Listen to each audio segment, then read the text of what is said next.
Hello বন্ধুরা, আমি সোমা চলে এসেছি। আজকের বিষয়টা হলো, আশা করি আমাকে দেখে বুঝতে পারছো তোমরা।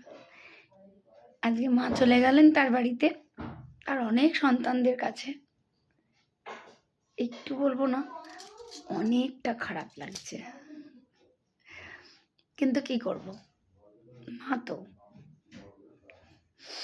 কষ্ট হবে, কিন্তু মাকে হাসি মুখে বাড়িতে পাঠাতে হবে।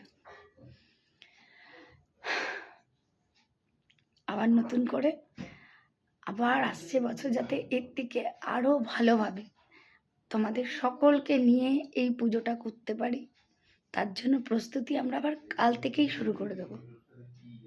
একটু থেকে অনেকটা হয়, তবেই গিয়ে কালী পুজো হয়। এটা আমার হয়, আমার পরিবারের ক্ষেত্রে এটাই হয়, একটু থেকে অনেকটা হয়।